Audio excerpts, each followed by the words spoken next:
ഹരിയോം. എല്ലാ സാധകർക്കും ഒരിക്കൽ കൂടി മീ ടു മീ മെഡിറ്റേഷൻ ചാനലിൻ്റെ പുതിയൊരു അധ്യായത്തിലേക്ക് സ്വാഗതം.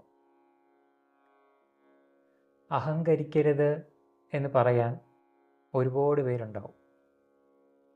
എന്നാൽ എങ്ങനെയാണ് അഹങ്കരിക്കാതിരിക്കുന്നത് എന്ന് നമുക്ക് ബോധ്യപ്പെടുത്തി തരുന്നത്, അല്ലെങ്കിൽ നമ്മളെ മനസ്സിലാക്കിപ്പിച്ച് തരുന്നത് ഒരു ഗുരുവിന് മാത്രമേ സാധിക്കുകയുള്ളൂ. ആ ഒരു ഗുരുവിൻ്റെ കാരുണ്യമാണ് എങ്ങനെയാണ് നമ്മളെ അഹങ്കരിക്കാതിരിക്കാൻ ഉള്ള വഴി എന്ന് പഠിപ്പിക്കുന്നത്. എന്നാൽ ഗുരു ഒന്നും കൂടി പഠിപ്പിച്ചു തരും. അഹങ്കരിക്കാതിരിക്കാൻ നമ്മളിൽ ഒരു നിഷ്കളങ്കത ഉണ്ടാവണം എന്നതും കൂടി ഗുരു നമുക്ക് പഠിപ്പിച്ചു തരികയാണ് ചെയ്യുന്നത്.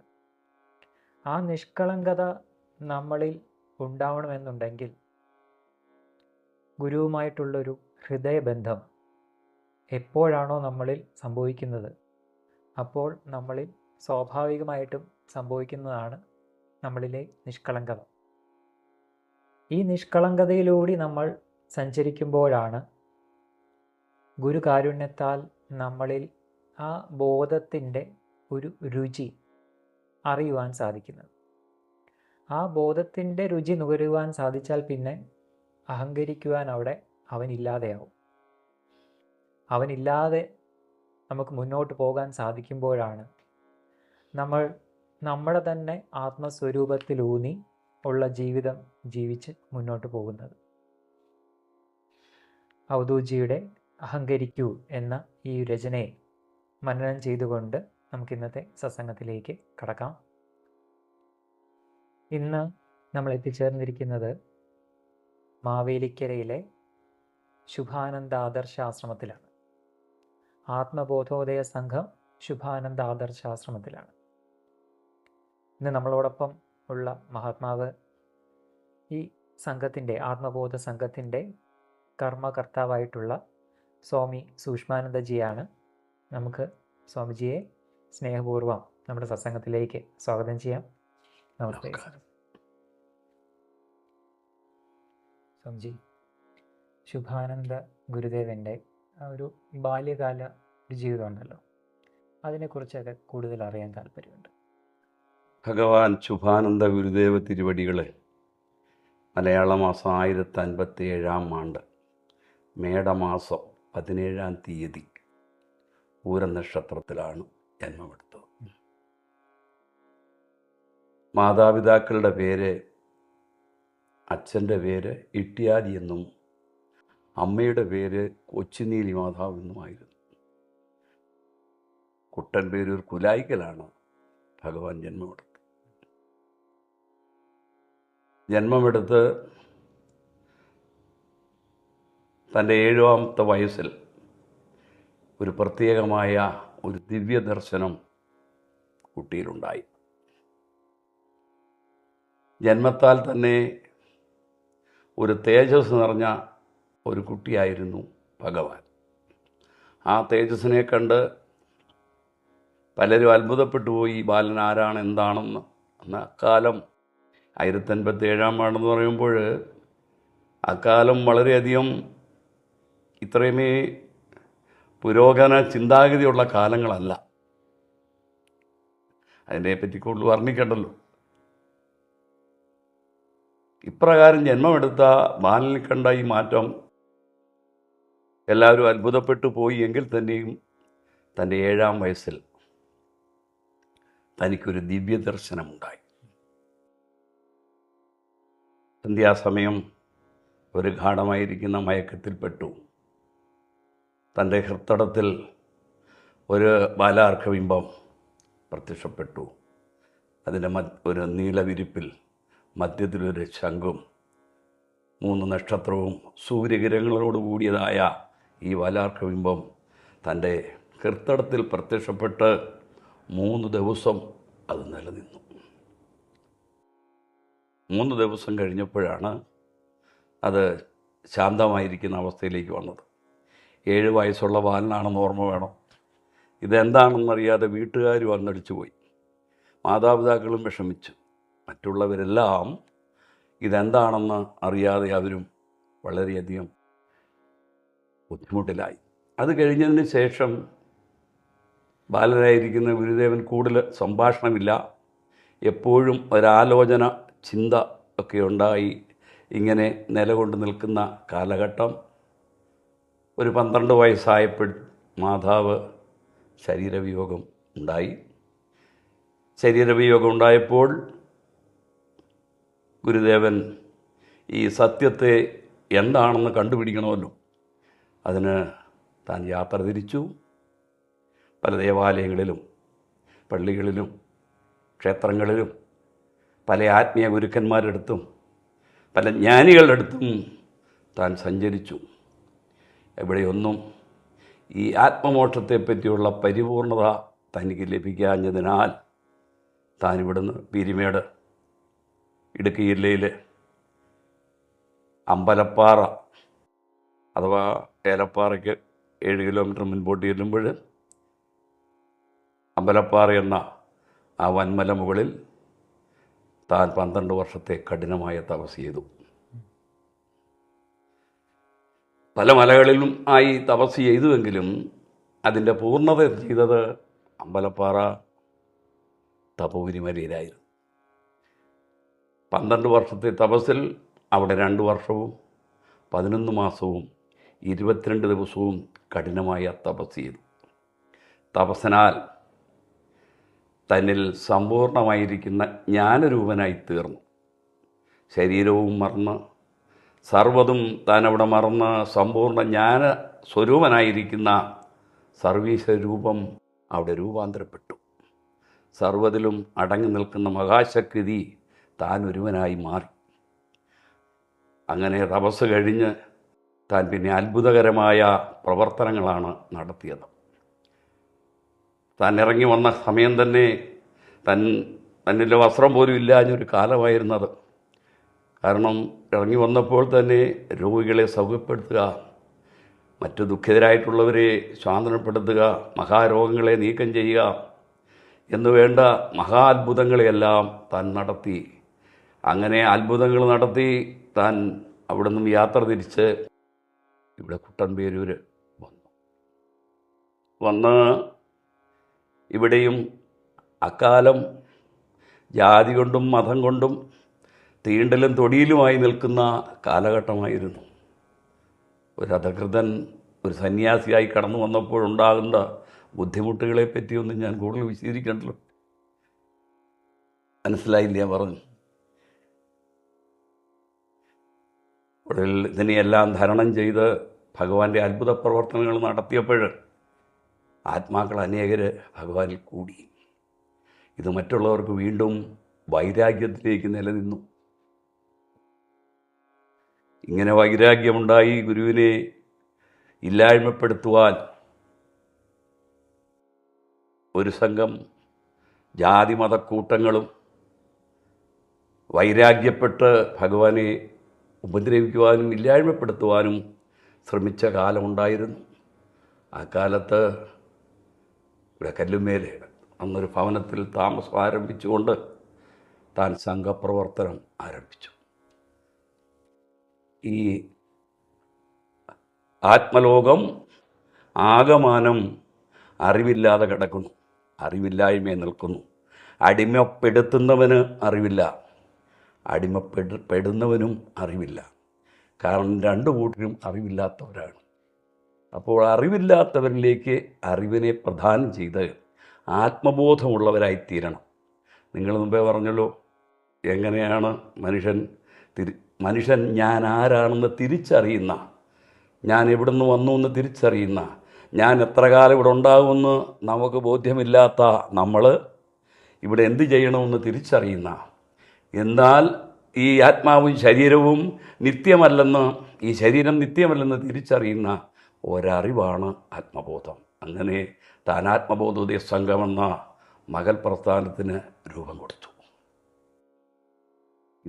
ഇതിൻ്റെ സാരം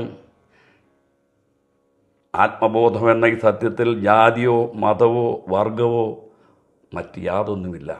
ആത്മാവും ശരീരവും, ആത്മാവെന്നത് ദൈവത്തിൻ്റെ അംശമാണെന്നും ദൈവത്തിൻ്റെ അംശമായി നിലകൊള്ളുന്ന ജീവനാണെന്നും ശരീരമെന്നത് ഈ പ്രകൃതിയിൽ നിന്നും എടുക്കപ്പെട്ടതാണെന്നും അത് പഞ്ചഭൂതങ്ങളെ കൊണ്ട് നിർമ്മിച്ചതാണെന്നും അതിൽ ഈ ദൈവത്തിൻ്റെ അംശം വാഴിച്ചിരുത്തിക്കൊണ്ട് സൃഷ്ടി ആരംഭിച്ചുവെന്നും ഈ സൃഷ്ടികൾ ഈ ഈ ലോകം നരകമായതുകൊണ്ടും നരശരീരമായതുകൊണ്ടും ഭവിച്ചിരിക്കുന്നതായ ദുഃഖം തിരിച്ചറിവില്ലാത്ത ലോകമായി ജന്മങ്ങളായി തീർന്നു, കോടാകൂടി ജന്മങ്ങളായി തീർന്നുവെന്ന് ഗുരുദേവൻ. ഇവരെ ഉദ്ധരിക്കണം, ഇവരെ വീണ്ടെടുക്കണം. അതിന് ആത്മബോധമല്ലാതെ മറ്റൊന്നുമില്ല. അതിന് താൻ ഗുരുവായി, സമ്പൂർണ്ണ ജ്ഞാനസ്വരൂപനായി, സമ്പൂർണ്ണ ജ്ഞാനിയായി നീ നിന്നെ തിരിച്ചറിയണം എന്ന് ഗുരുദേവൻ ആദ്യം പറഞ്ഞു. ഞാൻ എന്നെ തിരിച്ചറിയണം.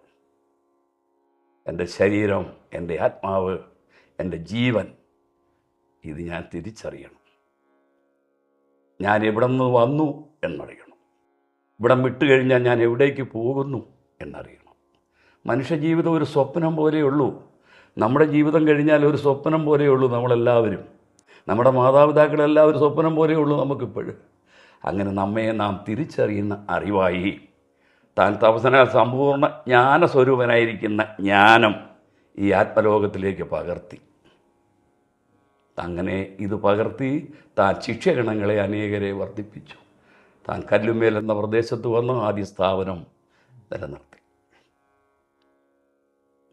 ഇപ്പോൾ ശത്രുക്കൾ വർദ്ധിച്ചു. ശത്രുവിൻ്റെ ശല്യം സഹിക്കാൻ വയ്യാതായിപ്പോയി. ഇവിടെ വന്ന് ഈ കാവിനകത്ത് നീർകടി കൊണ്ട് ശത്രുക്കൾ ഭയന്ന് വന്നിരുന്ന സമയമുണ്ട്. ആഹാരം കഴിച്ചുകൊണ്ടിരിക്കുമ്പോൾ കൈ കഴുകാൻ പോലും പറ്റാതെ ഇറങ്ങി ഓടിയ സമയമുണ്ട്. കച്ചിക്കകത്ത് താൻ പേടിച്ച് കയറിയിരുന്ന സമയങ്ങളുണ്ട്. അങ്ങനെ ശത്രുബന്ധം കഠിനമായി. എങ്കിലും താൻ അന്ത്യയുഗത്തിലെ അവതാര ചൈതന്യമാണെന്നും അജ്ഞാനത്തെ നീക്കുന്ന ജ്ഞാനകൽക്കിയാണെന്നും കൽക്കമെന്നത് അറിവാണെന്നും താൻ സമ്പൂർണ്ണ അവതാര സ്വരൂപനാണെന്നും തനിക്ക് ബോധ്യമുള്ളതിനാൽ ആരും തന്നെ ഉപദ്രവിക്കാൻ ദൈവം അല്ലെങ്കിൽ തമ്പുരാൻ അനുവദിച്ചില്ല. അങ്ങനെ അവതാരം പൂർത്തീകരിച്ച് താൻ ഇവിടെ നിലനിന്നു. അവതാരമെന്നാൽ അറിവില്ലായ്മയിൽ നിന്നും അറിവിലേക്ക് നിലനിർത്തുന്നത് ആരോ അവരവതാരവും, അറിവിലേക്ക് നിലനിർത്തി അറിവിനെക്കൊണ്ട് നമ്മളെ ആശ്വസിപ്പിക്കുന്നത് ആരോ അവർ ഗുരുവുമാണ്.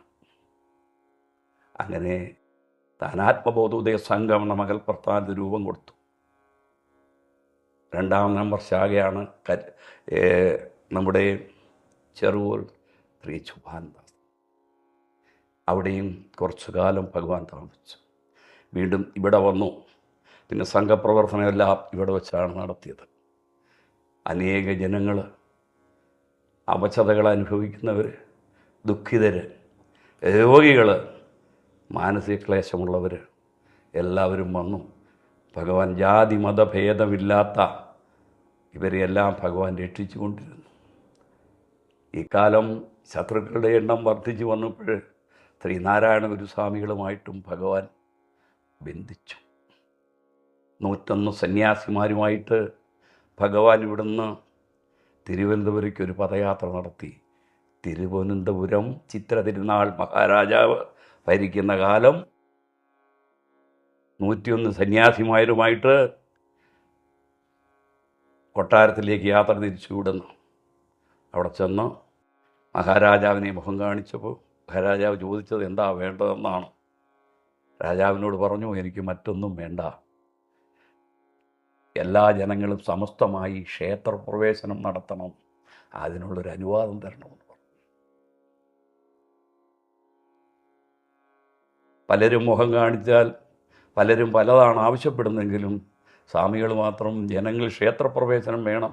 അക്കാലം ക്ഷേത്രപ്രവേശനം ഇല്ല. തൊട്ടുകൂടായ്മകളും തീണ്ടിക്കൂടായ്മയുള്ള കാലത്ത് ക്ഷേത്രപ്രവേശനമില്ലാത്ത കാലമായിരുന്നു.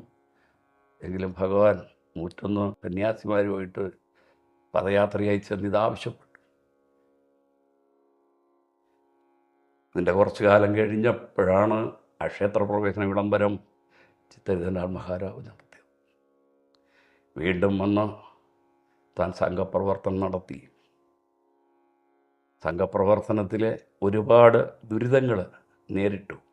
അക്കാലം ധനമില്ല, ഭിക്ഷാടനമെടുത്താണ് ഈ സംഘം വളർത്തിയത്.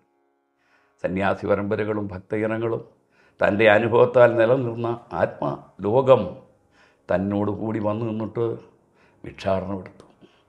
ഓരോ ഭവനത്തിലും ചെന്ന് ഭിക്ഷ വാങ്ങിച്ചു കൊണ്ടുവന്ന് ആണ് ഈ സംഘം വളർത്തിയെടുത്ത ഭിക്ഷാടനമായിരുന്നു. അതുകൊണ്ട് ഇന്നും ഈ സംഘത്തിൻ്റെ നേർച്ച വരുന്നതും സംഭാവനയും അല്ലാതെ മറ്റൊന്നും ഇതിന് മുതൽക്കൂട്ടായിട്ടില്ല.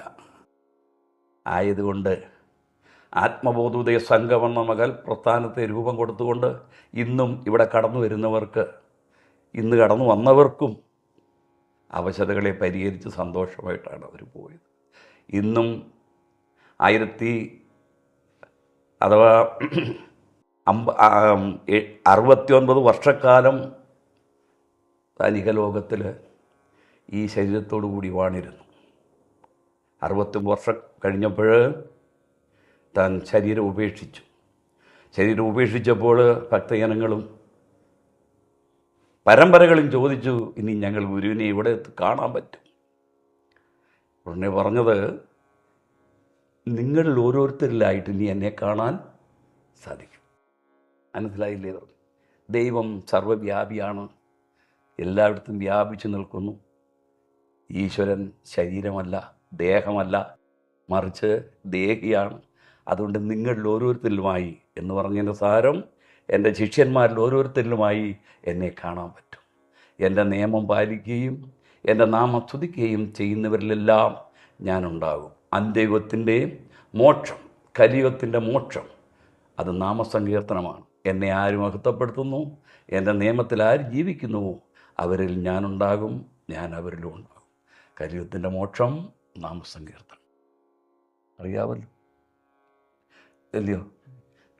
അതുകൊണ്ട് കലിയുഗത്തിൻ്റെ മോക്ഷം നാമം സങ്കീർത്തനം. നാമമാകുന്ന നാം ഓരോരുത്തരും ഈശ്വരൻ്റേതായിരിക്കുന്ന ജീവനും ആത്മാവിൽ നിന്നും കടന്നു വരുന്ന ഈ ശബ്ദം ദൈവത്തെ മഹത്വപ്പെടുത്തുന്നതായിരിക്കണം എന്നാണ്. അങ്ങനെ ദൈവത്തെ മഹത്വപ്പെടുത്തുമ്പോൾ തൻ്റെ ആ അധിവാസം നമ്മളിലുണ്ടായി ജീവിത സുഖത്തെ കാക്ഷിക്കുവാൻ പറ്റും. ഇങ്ങനെ താൻ എന്ത് ചെയ്തു? സന്യാസിമാരെയും സന്യാസ സംഘത്തെയും ഭക്തജനങ്ങളെയും ശിഷ്യന്മാരെയും എല്ലാം താൻ ആനന്ദ നിർവൃതിയിൽ ആറാടിച്ചു. അതുകൊണ്ട് ദൈവത്തിൻ്റെ ആനന്ദം നമ്മൾ വേണം. നമ്മുടെ ദുഃഖം ഉള്ള ജീവിതം ആനന്ദമായിരിക്കണം. അതിന് നീ ആരാധന നടത്തണമെന്ന് പറഞ്ഞു. ആരാധനയിൽ കൂടി അല്ലാതെ ആനന്ദം അനുഭവിക്കുവാൻ സാധ്യമല്ല എന്ന ഒരു ആരാധന എന്നത് ദൈവത്തെ മഹത്വപ്പെടുത്തുന്നതായിരിക്കണം. ആരാധന എന്നത് ദൈവ സുഹൃതമായിരിക്കണം. ആരാധന എന്നതിൽ ജാതി ഉണ്ടാകാൻ പാടില്ല. ആരാധനയിൽ മതമുണ്ടാകാൻ പാടില്ല. അന്യചിന്തകളുണ്ടാകാൻ പാടില്ല. അഷ്ടാംഗത്തെപ്പറ്റി പറഞ്ഞല്ലോ. എന്നെ ഞാൻ തിരിച്ചറിയുമ്പോൾ, അല്പനാളത്തെ വാഴ്ചയ്ക്ക് ഞാനിവിടെ ഉള്ളെന്ന് എനിക്ക് ബോധമുണ്ടാകുമ്പോൾ എന്നിൽ അഹങ്കാരം ഉണ്ടാകത്തില്ല. ഞാൻ ഒരുപാട് നാളുകളുണ്ടെന്നുള്ള ബോധം എന്നിലുണ്ടാകുമ്പോഴാണ് അഹങ്കാരം വർദ്ധിക്കുന്നത്. അതുകൊണ്ട് ഈ അല്പനാളത്തെ ജീവിതമായിരിക്കുന്ന മനുഷ്യൻ ഒരു കാര്യം കൂടെ പറഞ്ഞു, ഭഗവാൻ, ഈ ആത്മാവും ജീവനും നിൻ്റെതല്ല, നിൻ്റേതാണെന്ന് ഓർത്ത് നീ അഹങ്കരിക്കുകയും വേണ്ട. പിന്നെ ശരീരമോ അത് നിൻ്റെതല്ല. എൻ്റെ സ്വന്തമല്ലാത്ത ഈ ആത്മാവും എൻ്റെ സ്വന്തമല്ലാത്ത ഈ ശരീരവുമാണ് ഇപ്പം നിങ്ങളോട് സംസാരിച്ചുകൊണ്ടിരിക്കുന്നത്. അപ്പോഴാരായിരിക്കും സംസാരിക്കുന്നത്? സ്വന്തമാണേ നമ്മുടെ പിതാക്കന്മാർക്ക് ഇവിടെ കാണണ്ടേ? നമ്മൾ പോവില്ലേ കുറച്ച് കഴിയുമ്പോൾ, ഈ ശരീരം എൻ്റെ സ്വന്തമല്ല, അത് ഭൂമിയുടെ സാധനം, അതങ്ങ് കൊടുക്കണം. ജീവനും ശക്തി ആത്മാവും അത് ഈശ്വരൻ്റെ വകയാണ്, അത് സമയമാകുമ്പോൾ കൊണ്ടുപോകും. അപ്പോൾ എൻ്റെ സ്വന്തമല്ലാത്തതായിരിക്കുന്ന ഈ ശരീരവും ഈ ആത്മാവുമാണ് നമ്മളെല്ലാവരും വട്ടം കൂടിയിരുന്ന് സംസാരിക്കുന്നത്.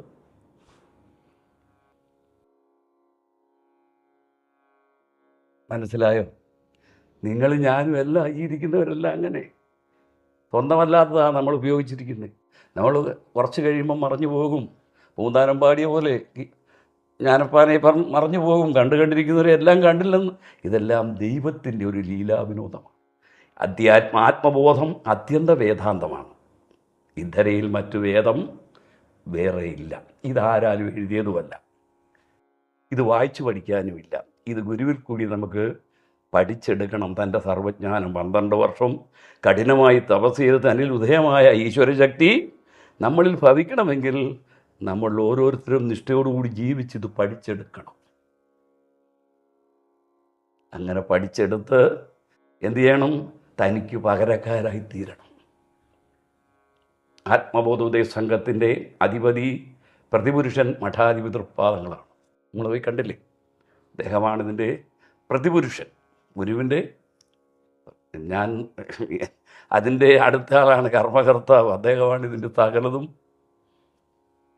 ഇവയുടെ ഒരുപാട് ശാഖകളുണ്ട്. ഇതിന് ശാഖകൾ ഒരുപാടുണ്ട്. എന്ന് പറഞ്ഞാൽ മനസമാധാനമുള്ളൊരു ജീവിതക്കാർ ഇന്ന് ലോകത്തിലില്ലല്ലോ. ആവശ്യക്കാർ ഏറി വരികയാണ്. ഓരോ ദിവസവും ദുഃഖിതരനേകര കടന്നു വരുമ്പോൾ താൻ തന്നെ അവരെയൊക്കെ സ്വീകരിച്ച് വേണ്ടത് കൊടുക്കും. ഇപ്പോൾ നിങ്ങൾക്ക് തന്നെ നിങ്ങളുടെ ഈ സ്വീകരണം തരുന്നത് തന്നെ ഗുരുദേവനാണ്. നിങ്ങളെ സ്വീകരിച്ചതും ഈ നടത്തിക്കുന്നതും എല്ലാം ആരാ? ഗുരുദേവനാണ്. ഗുരുദേവൻ അറിയാൻ ഞങ്ങൾക്ക് ഇവിടെ ഒന്നും ചെയ്യാനൊക്കത്തില്ല. അതുകൊണ്ട് ഇന്നിപ്പോൾ പാവങ്ങളും ഹരിജനങ്ങളുമായ ഒരു കൂട്ടം ആൾക്കാരാണ് അന്ന് ഭഗവാനിൽ കൂടെ ഉണ്ടായിരുന്നെങ്കിലും ഇന്ന് സമ്പന്നരും അറിവജ്ഞന്മാരും പിന്നെ വിദ്യാസമ്പന്നരും ഒരുപാട് വിദ്യാഭ്യാസത്തിൻ്റെ ഉന്നത നിലയിൽ നിൽക്കുന്നവരും ഡോക്ടർമാരും എഞ്ചിനീയർമാരും ഒക്കെയും ഇന്നിതിൽ ഭക്തരായി വന്നിട്ടുണ്ട്. അതുകൊണ്ട് യാതൊരു വിധത്തിലുള്ള ജാതിമത ചിന്ത ഇതിനകത്ത് ഉണ്ടാകാൻ പാടില്ല. 2 കാര്യം പറഞ്ഞു. ദൈവത്തിൻ്റെ ജീവനും ശക്തി ആത്മാവും ഏത് ജാതിയിൽപ്പെടും? അതിനാർക്കും മറുപടിയില്ല. ജ്ഞാനികളിവിടെ വന്നു, മറുപടിയില്ല. കാര്യത്തിൽ ഒരു ചോദിച്ചിട്ട് അഗ്നിയും വായുവും ആകാശവും ഭൂമിയും ജല പ്രകൃതി നിട്ട ശരീരം ഏത് ജാതിയിൽപ്പെടും? രണ്ടിനും ജാതിയില്ല. അപ്പോൾ ജാതി മനുഷ്യനുണ്ടാക്കി അടിമപ്പെടുത്തിക്കൊണ്ടിരിക്കുന്ന ഇന്നും ജാതിക്ക് അടിമയാണ് മനുഷ്യൻ ഇന്നും.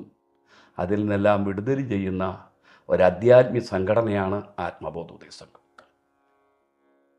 ഇതിൽ ഓടി വന്ന ആർക്കും ചേരാൻ സാധ്യമല്ല. നിങ്ങൾ വന്നു, നിങ്ങളുടെ അവശതകളെ പരിഹരിച്ചു. നിങ്ങൾക്ക് സ്വയം തോന്നണം ഈ ഗുരുവിനപ്പുറത്ത് മറ്റൊന്നില്ല എന്ന്. അങ്ങനെ അവശതകളെ പരിഹരിച്ച ഒരുപാട് കഥകൾ നമ്മൾക്കുണ്ട്.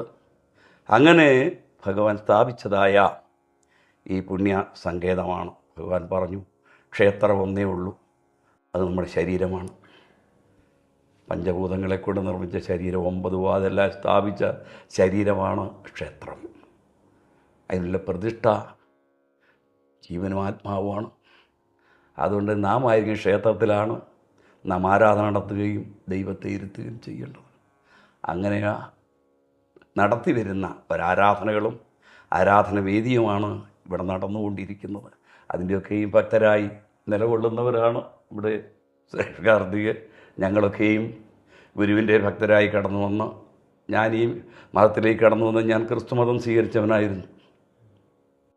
ക്രിസ്തുമതത്തിൽ നിന്നാണ് ഞാൻ ഇതിലേക്ക് ഈ ആത്മബോധ സംഘത്തിലേക്ക് വന്നത്. അങ്ങനെ കടന്നു വന്നവരെല്ലാം ഓരോ അവശതകളെ പരിഹരിച്ച് കടന്നു വന്നവരാണ്. ഇന്നും ഈ സംഘത്തിൻ്റെ അധ്യാത്മീയമായിരിക്കുന്ന കാര്യങ്ങൾ കേൾക്കണമെങ്കിൽ അത് ഈ അവസ്ഥയിൽ മുഴുവൻ പറഞ്ഞു കേൾപ്പിക്കാൻ സാധ്യമല്ല. ആയതുകൊണ്ട് ആരാധന വേദികളിലും മറ്റ് വിശേഷാൽ വേദികളിലുമേ അതൊക്കെ പറയും. ഗുരുദേവൻ ഒരു ഗൃഹസ്ഥാശ്രമ ജീവിതവും ഒരു കുടുംബജീവിതത്തിൻ്റെ ഭദ്രതയാണ് ഭഗവാൻ ഇവിടെ ഞങ്ങൾക്ക് നിലനിർത്തി തന്നത്. നീ കുടുംബത്തെ എങ്ങനെ ജീവിക്കണം എന്ന് പഠിപ്പിച്ചു, ഈശ്വരനുമായിട്ട് എങ്ങനെ ബന്ധപ്പെടണം എന്ന് പഠിപ്പിച്ചു. അങ്ങനെ ഒരു കുടുംബജീവിതത്തിൽ കൂടി ഗുരുവിൻ്റെ ഹിതത്തിനൊത്ത് ജീവിച്ച് കടന്നു വന്നെങ്കിൽ മാത്രമേ ഒരു സന്യാസം എടുക്കാൻ സാധ്യമാകൂ. ഇവിടെ ആത്മബോധോദയ സംഘത്തിൽ ഇവിടുത്തെ നാമസങ്കീർത്തനത്തിനാണല്ലോ ഇവിടെ പ്രാധാന്യം നൽകുന്നത്. ആ നാമസങ്കീർത്തനത്തിന് ഇത്രയും പ്രാധാന്യം നൽകാനുള്ള കാരണം എന്താണ്? ഗുരുദേവൻ ഞങ്ങളെ അനുഭവപ്പെടുത്തിയിരിക്കുന്നത് ദുഃഖിതരായ മനുഷ്യാത്മാക്കളാണ് ലോകം മുഴുവനുള്ളത്. മനസ്സിന് ശാന്തതയും സമാധാനവും ഇല്ലാത്ത ജീവിതമാണ് ലോക ജീവിതത്തിൽ നിലകൊള്ളുന്നത്. അതിൽ നമ്മുടെ മനസ്സിനെ ഏകീകരിക്കുവാനും നമ്മുടെ ഹൃദയവും മനസ്സും ആത്മാവും ശുദ്ധമാക്കിയെടുക്കുവാൻ നാമമെന്ന് പറഞ്ഞാൽ നാം ഓരോരുത്തരാണ്. കീർത്തനമെന്ന് പറഞ്ഞാൽ നമ്മളിൽ കൂടി ഉണ്ടാകുന്ന, മുമ്പേ പറഞ്ഞ ഈ ശബ്ദം ഈശ്വര സ്തുതികളാക്കി തീർക്കണം. അങ്ങനെ നമ്മൾ പാടുമ്പോൾ നമ്മുടെ മനസ്സിൻ്റെ, നമ്മൾ കടന്നു വന്ന് ആരാധിച്ചുകൊണ്ടിരിക്കുമ്പോൾ നമ്മുടെ മനസ്സിൻ്റെ വേദനകളും ദുഃഖങ്ങളും നാം സ്വയം മറന്നു പോവുകയാണ്. സ്വയം മറന്ന് നമ്മളിലേക്ക് ഈ വന്ന ഭാരത്തെ മറന്നു കഴിയുമ്പോൾ ഈശ്വരാംശം നമ്മളിലേക്ക് പ്രവേശിക്കുന്നതിന്, അഥവാ ഈശ്വരൻ്റെ കടാക്ഷം നമ്മളിൽ ഉണ്ടാകുന്നതിന് വേണ്ടിയും നാമസങ്കീർത്തനമാണ് കലിയുഗത്തിലെ മോക്ഷമെന്ന് ഭഗവാൻ വ്യവസ്ഥപ്പെടുത്തി ഞങ്ങളെ അനുഭവപ്പെടുത്തിയിരിക്കുകയാണ്. ഇങ്ങനെ നാമസങ്കീർത്തനം പാടിപ്പാടി പാപശാപങ്ങളോ ഴിഞ്ഞു പോകും. പാടുക. ഇങ്ങനെ ഒരു ദിവസം പോരാ. നമ്മുടെ ഗ്രഹസാധന ജീവിതത്തിൽ പ്രഭാതത്തിൽ ദീപം തെളിച്ചുകൊണ്ട് നാമസങ്കീർത്തനം പാടി ദൈവത്തെ സ്തുതിച്ച് നമ്മുടെ അവശതകൾ ദൈവത്തോട് പറഞ്ഞ് പ്രാർത്ഥിക്കണം. സന്ധ്യാസമയവും അത് തന്നെ ചെയ്യണം. കാരണം ദൈവത്തിൽ നിന്നും ഗുരുദേവൻ പറഞ്ഞു, ഈ ഈശ്വരനിൽ നിന്നും, അഥവാ ദൈവത്തിന് വേറെ രൂപമില്ല, ദൈവത്തിന് വേറെ ഭാവമില്ല, ദൈവത്തിനെ വേറെ കാണിക്കുവാനില്ല. അതുകൊണ്ട് ദൈവത്തിൻ്റെ രൂപവും ഭാവവും എല്ലാം മനുഷ്യൻ തന്നെയാണ്. മനുഷ്യനെ വിട്ട് ദൈവവുമില്ല, ദൈവത്തെ വിട്ട് മനുഷ്യനുമില്ല. പിന്നെ നമ്മുടെ കാണപ്പെട്ട ദൈവം മാതാപിതാക്കളാണ്. അതുകൊണ്ട് ദൈവത്തെ വിട്ട് മനുഷ്യനുമില്ല, മനുഷ്യനെ വിട്ട് ദൈവവുമില്ല. അപ്പോൾ നമുക്ക് ചൂണ്ടിക്കാണിക്കാനൊരു ദൈവം നമ്മൾ തന്നെയാണ്. നമ്മുടെ മാതാപിതാക്കളാണ് നമ്മുടെ കാണപ്പെട്ട ദൈവം. അപ്പോൾ ഈ നാമസങ്കീർത്തനം എന്നത് ആത്മാവിനെയും നമ്മുടെ മനസ്സിനെയും ശുദ്ധീകരിച്ച് ദൈവത്തിലേക്ക് ചേർക്കുന്ന ഒരു സമ്പൂർണതയാണ് നാമസങ്കീർത്തനം. മനസ്സിലായ സ്വാമികൾക്ക്? അതുകൊണ്ടാണ് നാമസങ്കീർത്തനമാണ് ഏറ്റവും പ്രധാനപ്പെട്ട.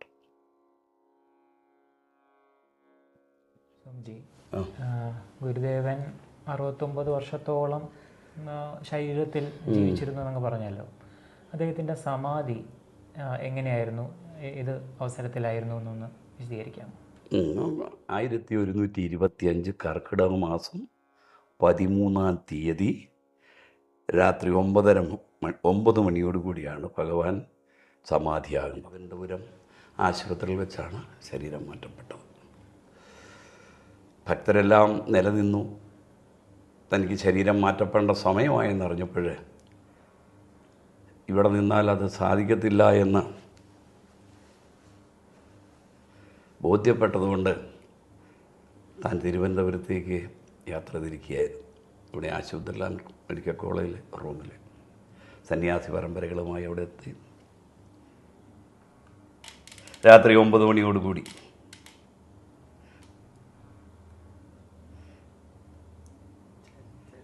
കർക്കിടക മാസം 13-ാം തീയതി 9:30 മണിയോടുകൂടി താൻ സമാധിയായി.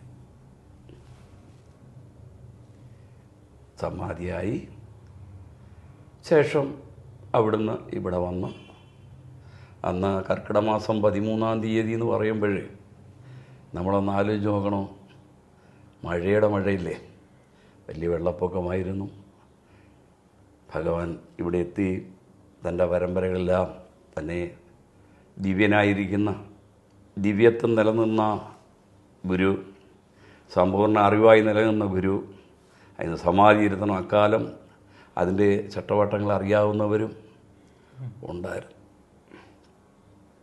അങ്ങനെ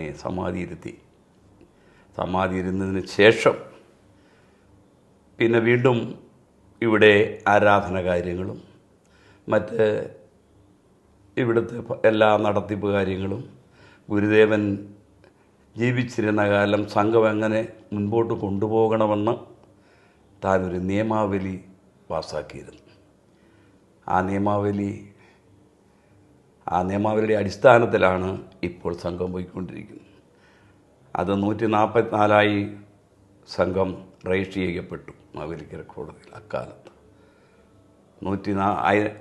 നമ്മുടെ അതിലുണ്ടല്ലോ 144 1107 സംഘം രജിസ്റ്റർ ചെയ്യപ്പെട്ടു.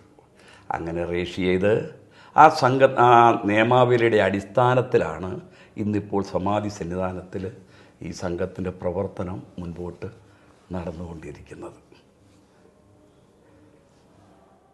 സ്വാമിജി, ശുഭാനന്ദ ആദർശാശ്രമത്തിന് അറിയപ്പെടുന്ന സമാധി പീഠം എന്നാണല്ലോ ഇവിടെ അറിയപ്പെടുന്നത്. അപ്പം ഈ ആശ്രമത്തിൻ്റെ പ്രവർത്തനങ്ങൾ എന്തൊക്കെയാണെന്നൊന്ന് പറയാമോ? ഒറ്റ വാക്കിൽ പറഞ്ഞാൽ ജീവകാരുണ്യ പ്രവർത്തനമാണ് ഇവിടെയും നടക്കുന്നത്. മനസ്സിലായില്ലേ? പിന്നെ അറിവില്ലാത്ത ആത്മാക്കളെ ബോധവൽക്കരിക്കുക. ഈ ജീവകാരുണ്യ പ്രവർത്തനം പുറത്തേക്ക് ഇറങ്ങി നടക്കാനുള്ള സാമ്പത്തിക സ്ഥിതി ഇല്ലാത്തത് കൊണ്ടാണ് ഞങ്ങൾ ഇതിനുള്ളിൽ ഒതുങ്ങി നിൽക്കുന്നത്. പിന്നെ നമ്മുടെ ഈ ശാഖകളിലെല്ലാം പ്രവർത്തനം നടക്കുന്നുണ്ട്. വെള്ളി, ശനി, ഞായർ പ്രത്യേകമായിരിക്കുന്ന ആരാധനകൾ ഇവിടെയും അത് തന്നെ. വെള്ളിയാഴ്ച ഒരു വിശുദ്ധമായ ജീവിതമാണ് ഞങ്ങൾക്ക്. അത് വെള്ളിയും ശനിയും ഞായറും അങ്ങനെ തന്നെയാണ്. അത് എൻ്റെ ഭക്തർ ഇവിടെ അത് തന്നെയാണ്.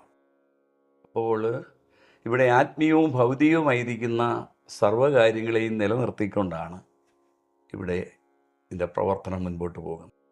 ഇവിടെ ഞായറാഴ്ച ദിവസം ആരാധനയ്ക്ക് വരുന്ന സകല മനുഷ്യർക്കും ഭക്ഷണമുണ്ട്. ഭക്ഷണം കൊടുത്ത് തൃപ്തിയാക്കിയേ വിടുകയുള്ളൂ. അതാ എത്ര പേര് വന്നാലും. പിന്നീട് ദിവസങ്ങളിൽ ഞങ്ങൾ അന്തേവാസികളായിരിക്കും, ഞങ്ങൾക്ക് വേണമല്ലോ. എന്നാലും ഞായറാഴ്ച എത്ര പേര് ആരാധനയ്ക്ക് വന്നാലും അവർക്ക് ഭക്ഷണം കൊടുത്ത് തൃപ്തിയാക്കും. അത് ഗുരുവിൻ്റെ ഉദ്ദേശമാണ്, ഗുരുവിൻ്റെ ഹിതമാണ്. തൻ്റെ ശരീരത്തിന് പകരം താൻ നിലനിർത്തി തന്നിൽ താൻ കണ്ട ദർശനമാണ് ആദർശാർത്ഥം. അതിൽ കോടികൾ നമുക്ക് വേണം. അതില്ലാത്തത് കൊണ്ടാണ്, കോടികൾ നമ്മളുടെ കയ്യിലില്ലാത്തത് കൊണ്ടാണ് അതിൻ്റെ പണി ആരംഭിക്കാത്തത്. ഉള്ള കാര്യം അതാ. ധന ആവശ്യത്തിന് അത് വേണം.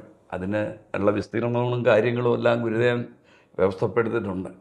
അപ്പോൾ യാന്ത്രശാസ്ത്രമാണ് സത്യത്തിൽ. യാന്ത്രശാസ്ത്രത്തിനുള്ളിൽ ഭഗവാന്റെ കല്ലറയായിരിക്കണമെന്നാണ് ഭഗവാൻ വ്യവസ്ഥപ്പെടുത്തിയിരിക്കുന്നത്. ആദർശാസ്ത്രത്തിനുള്ളിൽ കല്ലറയായി വ്യവസ്ഥപ്പെടുത്തുമ്പോൾ ആത്മബോധത്തിൻ്റെ അടിസ്ഥാനത്തിലുള്ള പ്രവർത്തനം ഇവിടെ നടക്കണം. ശാഖാതലങ്ങളിലും ഹെഡ് ഓഫീസാണ് തലങ്ങളിലും ഈശ്വരനെ വർണ്ണിക്കുന്നതും ഈശ്വരാംശം ലോകത്തിലേക്ക് അറിയിക്കുന്നതും ആത്മബോധം എന്ന അറിവ് ആത്മാക്കളിലേക്ക് സ്ഥാപിക്കുന്നതും അവരവരെ തിരിച്ചറിയുന്ന അറിവാണ് ആത്മബോധം എന്ന ലോകത്തിലേക്ക് വെളിപ്പെടുത്തുക തന്നെയല്ല, അവരെ അനുഭവപ്പെടുത്തുകയും ഇപ്പോൾ ചെയ്യുന്നുണ്ട്. മനസ്സിലായി? ഇന്നും രോഗികളായിട്ടുള്ളവർ വന്നിരുന്നു, അവരും സുഖം പ്രാപിച്ചു പോയി.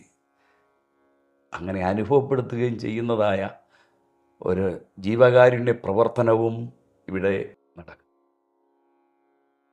ഇതിൻ്റെ ഭാഗമാണ് നമ്മുടെ സുരേഷ് കാർത്തികൊക്കെ അവിടെ ഇപ്പോൾ ആരംഭിച്ചിട്ടുണ്ട്.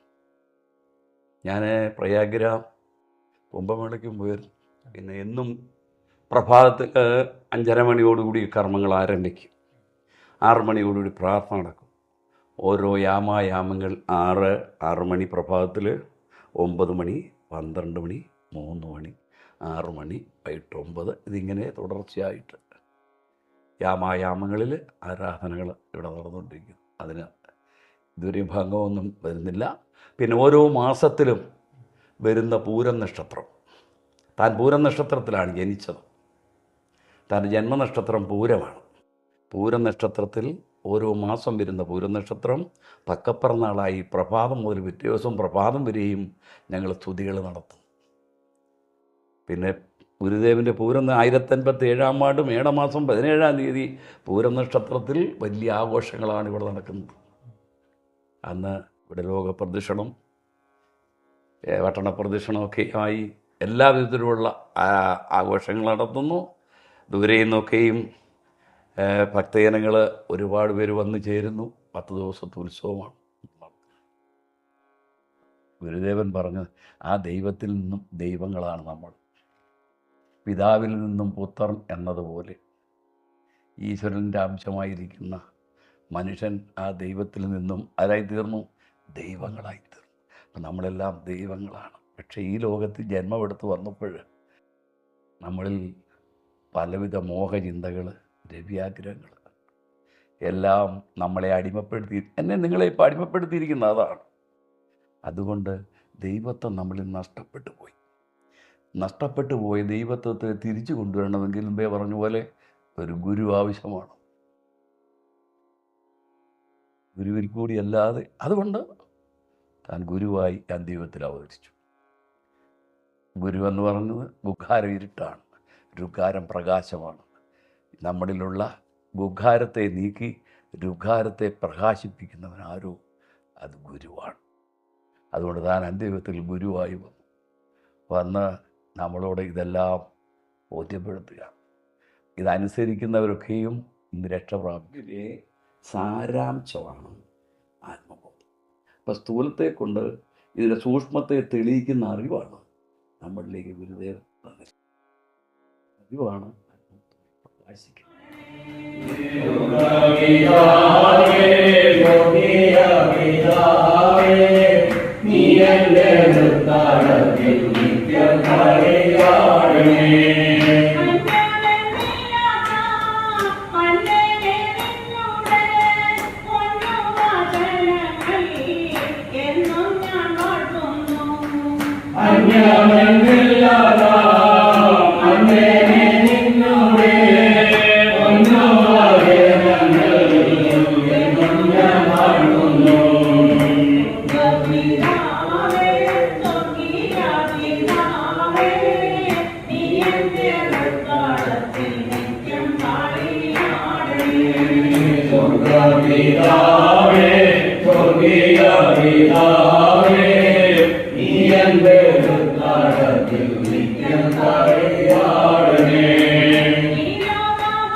ഇപ്പം നമ്മളോടൊപ്പം ആത്മബോധ സംഘം ശുഭാനന്ദ ആദർശാശ്രമത്തിൻ്റെ ധർമ്മകർത്താവും സംഘം മഠാധിപതിയായിട്ടുള്ള ബ്രഹ്മശ്രീ ജ്ഞാനാനന്ദ തൃപ്പാദങ്ങളാണ് നമ്മളോടൊപ്പം പ്രസംഗതനായിട്ടുള്ളത്. നമുക്ക് അദ്ദേഹത്തെ ബഹുമാനപൂർവ്വം സ്വാഗതം ചെയ്യാം.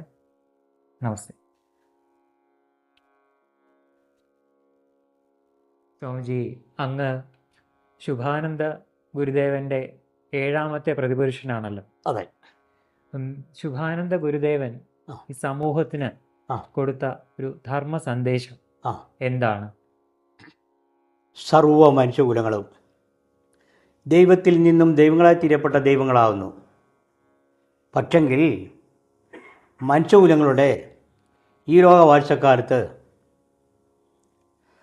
നരകദൂതന്മാർ അടിമത്തത്തിൽ കിടന്ന് അനീതിയും അക്രമവും പ്രവർത്തിച്ച് അവർ നിശ്ചിതമായിരുന്ന ദൈവശക്തിക്ക് മങ്ങലുണ്ടായി.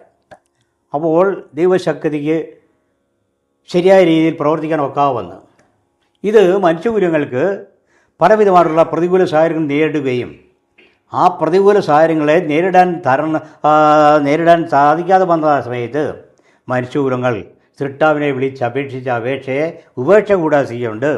അവരനുഭവിച്ച അനുഭവദോഷങ്ങളിൽ നിന്നും അവരെ വീണ്ടെടുത്ത് രക്ഷിക്കാൻ വന്ന രക്ഷകനാണ്, വീണ്ടെടുപ്പുകാരനായി മോക്ഷദായകനായി 10ാമത്തെ അവതാരം ഈ ജന്മമെടുത്ത് വന്ന് മനുഷ്യകുലങ്ങൾക്ക് ഇല്ലാതിരുന്നായ അറിവിനെ പകർന്നു കൊടുത്ത് അറിവുള്ളവരാക്കി തീർത്ത് അങ്ങനെ ഗുരുക്കന്മാരാക്കി തീർത്തുകൊണ്ടിരിക്കുകയാണ്. ഗുരുക്കന്മാർ ഈ ലോകത്തിലുള്ള മനുഷ്യകുലങ്ങൾ മുഴുവൻ തൻ്റെ സൃഷ്ടികളാണ്, ഈശ്വരൻ്റെ സൃഷ്ടികളാണ്. ആ സൃഷ്ടികൾ മുഴുവൻ അറിവുള്ളവരായി തീരുമ്പോൾ ഈ ലോകത്ത് നടക്കുന്നതായ അനീതി അക്രമവും ഇല്ലാതെ വരുത്തുവാനും ഈ ലോകത്ത് ശാന്തി സമാധാന സ്വസ്ഥത നിലനിർത്തിക്കൊണ്ട് ഇത് സ്വർഗതുല്യമായിട്ടുള്ള സ്ഥാപനം ആക്കി തീർക്കുവാൻ സാധിക്കും. അങ്ങനെ സർവ്വ മനുഷ്യர்களுം സ്വർഗീയമായ സുഖം ഈ ലോക വാഴ്ച തന്നെ അനുഭവിക്കണം. അതാണ് എൻ്റെ പൊരുള്. അപ്പം മനുഷ്യകുലങ്ങൾ ചെയ്യേണ്ടതായ കുറേ ധർമ്മങ്ങളുണ്ട്. ദൈവമാരെ മനുഷ്യകുലങ്ങളെ സൃഷ്ടിച്ചതിൻ്റെ ഉദ്ദേശ ലക്ഷ്യം എന്ത്? ഇതറിഞ്ഞ് ആ അറിവ് അനുസരിച്ചുള്ള കർമ്മം ചെയ്താൽ ഈശ്വര തുല്യമായി തീരുവാൻ സാധിക്കും. അതാ. അപ്പോൾ ത്രേതാ ദാപുരായുങ്ങളിലായിട്ട് ജനിച്ച് ജീവിച്ച് കടന്നുപോയ കോടാനുകോടി ആത്മാക്കൾ നമ്മുടെ പൂർവ്വപിതാക്കന്മാരായിട്ട് മോക്ഷത്തിന് അർഹരല്ലാതെ അറിയുന്നു. എന്തുകൊണ്ട്? അവർക്ക് ഈ യാഥാർത്ഥ്യം അറിയാതെ വരികയും ഈ ലോകത്ത് അന്ന് നിലനിന്നതായ മായാശക്തി, ആ ശക്തിയുടെ അടിമത്തിൽ കിടന്ന് അധർമ്മം പ്രവർത്തിച്ചുകൊണ്ട് അവരിൽ നിശ്ചയിക്കുന്ന ആത്മാവ് കളങ്കത്തിൽപ്പെട്ടു പോയി. കളങ്കപ്പെട്ടു പോയ ആത്മാവിന് മോക്ഷത്തിന് അർഹരല്ല എന്ന് ഗുരുദേവൻ പറയുക. അപ്പോൾ ഈ ആത്മാക്കളെല്ലാം പരമാത്മാവിൻ്റെ അംശബിന്ദുക്കളാവുന്നു. അതുകൊണ്ടാണ് ഗുരുനാമത്തിന് മുമ്പേ ഞാൻ അറിയിച്ച് ഭഗവാൻ പറഞ്ഞ് സർവ്വ മനുഷ്യകുലങ്ങളും ദൈവത്തിൽ നിന്നും ദൈവങ്ങളായി തീരപ്പെട്ട ദൈവങ്ങളാവുന്നു.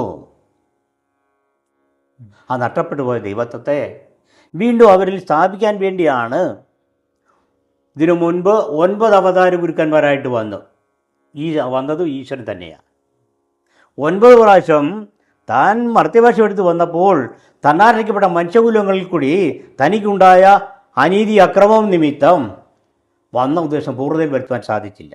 അതുകൊണ്ട് രക്ഷിക്കാൻ വന്നവരെ ഇല്ലായ്മ വരുത്തുക ചെയ്തത് മനുഷ്യകുലങ്ങൾ.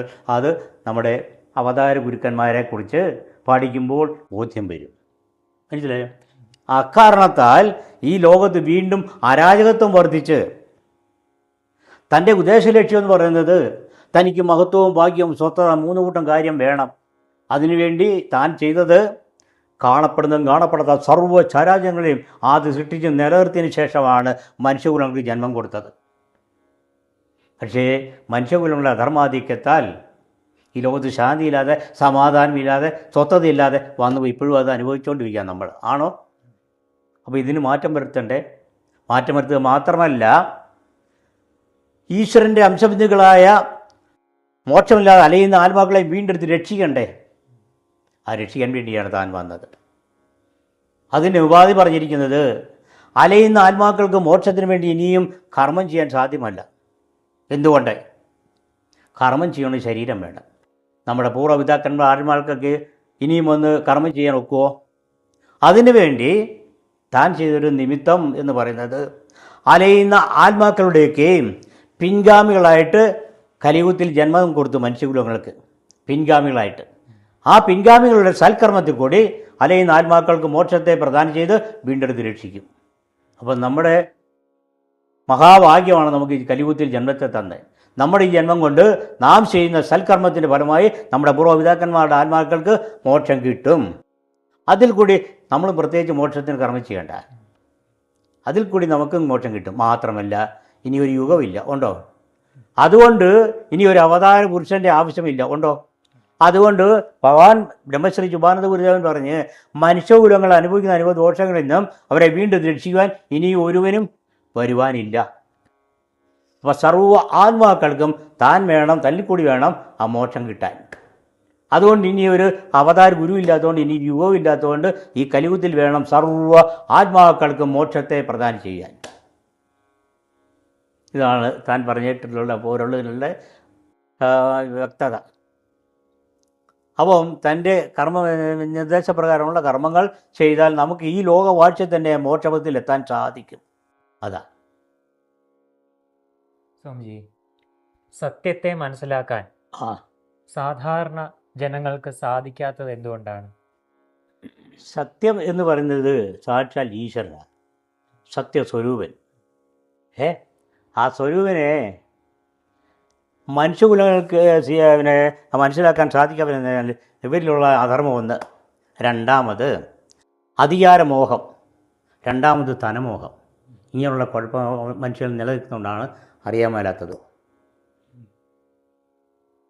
ഈ അറിവിനെ പറഞ്ഞവരാണ് അവതാര ഗുരുക്കന്മാർ. ഞാൻ മുമ്പേ ഗുരുനാമത്തിൽ അറിയിച്ചല്ലോ, അവതാര ഗുരുക്കന്മാർ വന്ന് അവർ കൊടുത്തായ പൊരുളെ മനസ്സിലാക്കാതെ കണ്ട് അധർമ്മികളായി പോയി മനുഷ്യകുലം. അത് അവരുടെ കുറ്റമല്ല, നരകദൂതന്മാരുടെ സാമീപ്യത്താൽ അറിവില്ലാത്തവരായിപ്പോയി. അതാ പറ്റിയത്. ഇത് മനസ്സിലാക്കിക്കൊണ്ടാണ് താൻ തന്നെ വന്നത്. വീണ്ടും ഇത് പൊരുളിനെ മനസ്സിലാക്കാൻ കൊടുക്കുകയാണ്. സത്യം എന്ത് അറിയിക്കാൻ വേണ്ടി. സത്യം, ധർമ്മം. ധർമ്മം എന്ന് പറഞ്ഞാൽ എന്താ? സത്യമെന്ന് പറഞ്ഞാൽ സത്യസ്വരൂപൻ ഈശ്വരനാണ്. ആ ഈശ്വരൻ്റെ നിർദ്ദേശപ്രകാരമുള്ള കർമ്മമാണ് ധർമ്മം എന്ന് പറയുന്നത്. അപ്പം അറിവും കർമ്മവും, അപ്പം ഫലം കിട്ടും. അറിവ് മാത്രം പോരാ, പിന്നെ കർമ്മം കൂടി ചെയ്യണം. നമ്മൾ ശാസ്ത്രീയപരമായിട്ടുള്ള കൃഷി രീതി പഠിച്ച് കൃഷി ചെയ്യാതിരുന്നാൽ വിളവെടുക്കാൻ നോക്കുമോ? കണ്ടോ? എന്ന് പറഞ്ഞ രീതിയിൽ നമുക്ക് കിട്ടുന്ന അറിവ് വെച്ചാൽ കർമ്മം കൂടെ ചെയ്യണം, അപ്പം ഫലം കിട്ടും. അപ്പോൾ സത്യത്തെക്കുറിച്ച്, സത്യസ്വരൂപത്തെക്കുറിച്ചും അറിയാൻ സാധിക്കും. അതാണ്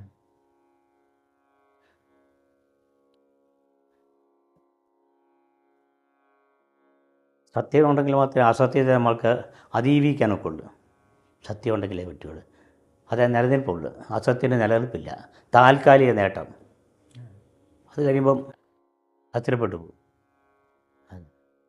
ശരിയായ ജ്ഞാനം, അങ്ങനെ ശരിയായ ജ്ഞാനം ആ നമുക്ക് എങ്ങനെയാണ് ലഭിക്കുക? ശരിയായ ജ്ഞാനം ലഭിക്കുന്നത് ആത്മീയ ഗുരുക്കന്മാരുണ്ടല്ലോ, അവരിൽ നമുക്ക് ഉപദേശങ്ങൾ കിട്ടും. അത് വെച്ച് നമ്മൾ കർമ്മം കൂടി ചെയ്യണം, അപ്പോൾ കിട്ടും. അതാണ് മുമ്പേ പറഞ്ഞത്, അറിവും കർമ്മവും. നമുക്ക് കിട്ടുന്ന അറിവ് വെച്ചുള്ള കർമ്മം കൂടി ചെയ്യണം. കർമ്മം ചെയ്താലേ ഫലമെടുക്കാൻ ഒക്കൂ. അപ്പോൾ ഇത് രണ്ടും കൂടെ വരുമ്പം ഓക്കെ. തന്നെ അറിയുക എന്നുള്ളതാണ് യഥാർത്ഥ. അത് ഞാൻ മുമ്പേ പറഞ്ഞല്ലോ, ഗുരുദേവൻ പറഞ്ഞിരുന്നത് മനുഷ്യകുലങ്ങളെന്ന് പറഞ്ഞാൽ ദൈവങ്ങളാവുന്നു. ആണോ? ആവുന്നു, മനസ്സിലായി. അപ്പോൾ ആ ദൈവത്തിൻ്റെ ഒരു ധർമ്മമുണ്ട്. അതെന്താണെന്ന് അറിഞ്ഞിട്ട് അതെന്ന് വെച്ചാൽ കർമ്മം ചെയ്താൽ മതി, നമുക്ക് മനസ്സിലാക്കാൻ സാധിക്കും. അത് അനുഭവത്തിലാണ് മനസ്സിലാക്കുന്നത്. അല്ല ഈ ഉപദേശം മാത്രം പഠിച്ചുകൊണ്ടായില്ല, അത് വെച്ചാൽ കർമ്മം കൂടെ ചെയ്യണം, അന്നേരം നമുക്ക് അനുഭവപ്പെടും. അതാ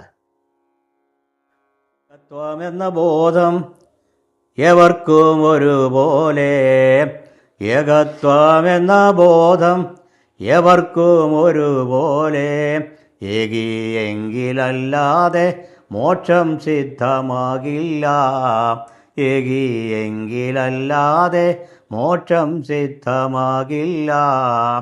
ആദിയം ദാനന്ദമേ മഹാത്മബോധം, ആദിയം ദാനന്ദമേ എന്ന് പറഞ്ഞാൽ ആദിയിൽ സൃഷ്ടി നടത്തുന്ന സമയത്ത് ജാതി മതമോ വർഗവ്യത്യാസങ്ങളോ ഒന്നുമില്ലായിരുന്നു ഉണ്ടാവുക.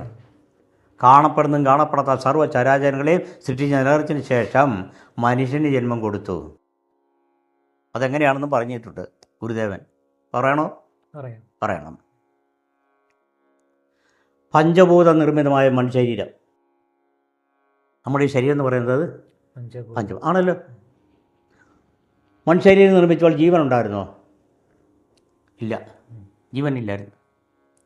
അപ്പോൾ ജീവൻ വെക്കുവാൻ വേണ്ടി എന്ത് ചെയ്യണമെന്ന് സ്വയം ആലോചിച്ചപ്പോഴാണ് തൻ്റെ അംശബിന്ദു, അതായത് ഈശ്വരൻ എന്നുള്ളത് 5 ഘടകങ്ങളാണ്. എന്താ? ഈശ്വരൻ, സ്വയംപ്രകാശം. ഈശ്വരൻ എന്ന് പറഞ്ഞാൽ ഈശ്വരൻ, സ്വയംപ്രകാശം, ശക്തി, ദേവലോകം, ദൂതന്മാർ. ഈ 5 ശക്തികളും കൂടെ ഏകോപിച്ച് ഏകാവത്തിൽ രൂപാന്തരപ്പെട്ടിട്ട് അതിൽ അംശം ഈ മനുഷ്യത്തിനുള്ളിൽ വാഴിച്ചിരുത്തി. ഓരോ മതങ്ങളും പല രീതിയിൽ പറയുന്നുണ്ട്. ശുഭാനന്ദ ഗുരുദേവൻ പറഞ്ഞിരിക്കുന്നതിനെയാണ് ആ ആത്മാവിനെ വാഴിച്ചിരുത്തിയപ്പോഴാണ് മൺശരീരത്തിന് ജീവൻ വെച്ചത്.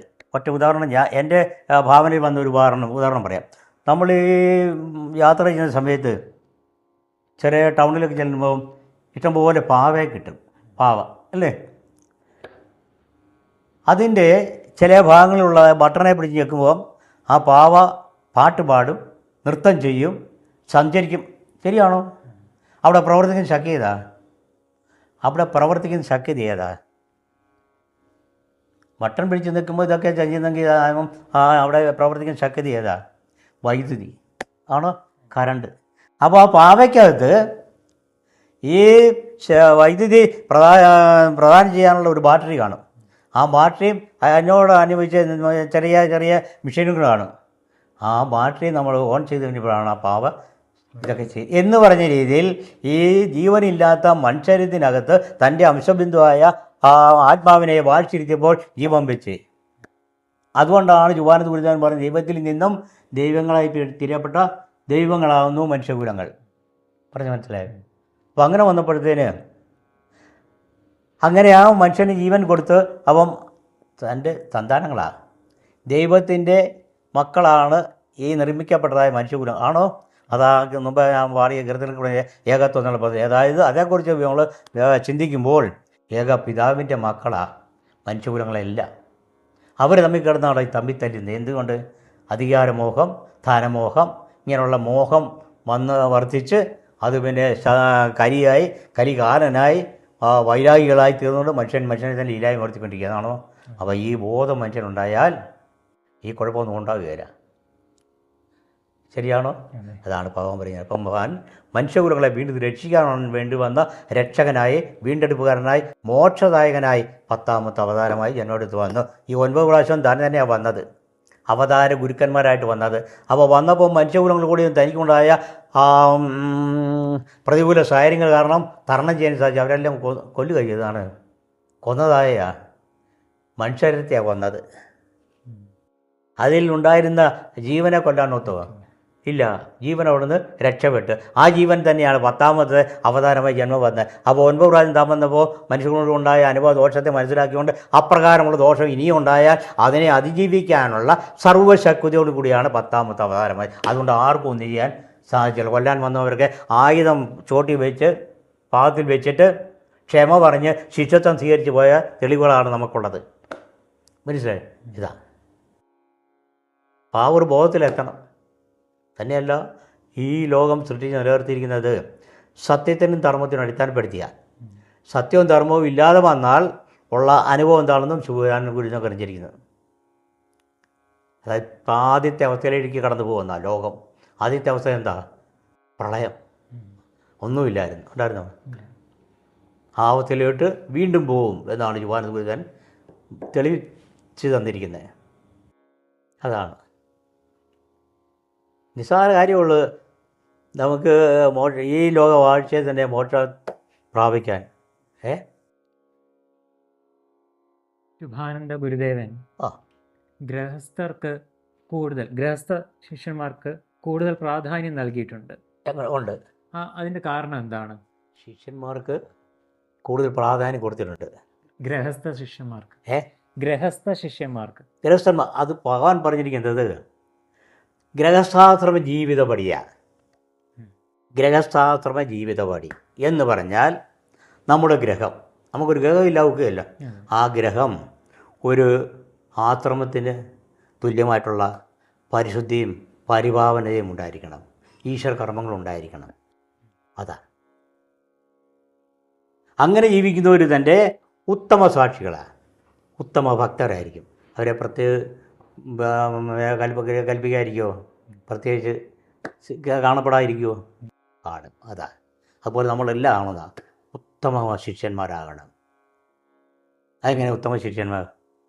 ഉത്തമനാം ഗുരുവിൻ്റെ മുത്തുരത്നമായ ജ്ഞാനം ഗ്രഹിച്ചവരെല്ലാം തൻ്റെ ഉത്തമ ശിഷ്യർ. ഉത്തമനാം ഗുരുവിൻ്റെ മുത്തുരത്നമായ ജ്ഞാനം ഗ്രഹിച്ചവരെല്ലാം തൻ്റെ ഉത്തമ ശിഷ്യർ. അത് ഗ്രഹിച്ചാൽ നമ്മളെല്ലാം ഉത്തമ ശിഷ്യന്മാരാകും, ദൈവങ്ങളായി തീരും. അപ്പം ഈ മുമ്പ് പറഞ്ഞുള്ള മോഹങ്ങളൊന്നും ഇല്ലായിരിക്കണം. കാണാം, എല്ലാം തൻ്റെ ഈശ്വരൻ്റെ മക്കളായതുകൊണ്ട് നാം എല്ലാം ഏകോദര സാഹോദര്യമുള്ളവരായിരിക്കണം. ആ ബോധം ഉണ്ടെങ്കിൽ ഇപ്പോൾ ഭക്തൻ്റെ പോക്കറ്റിൽ കിടന്ന് 500-ൻ്റെയും 1000-ൻ്റെയും താളെ ഞാൻ മോട്ടിക്കുമോ? ഇത് ചെയ്യുന്നെങ്കിൽ എന്തുകൊണ്ടാണ്? ആ മോഹം കൊണ്ടാണ്. ഈ അറിവില്ല. ആരുടെ മുതൽ ആരാ മോട്ടിക്കുന്നത്? സഹോദരൻ മുതൽ സഹോദരൻ മോട്ടിക്കും. ശരിയാണോ? കണ്ടോ? ഇതില്ലാതെ വരണം.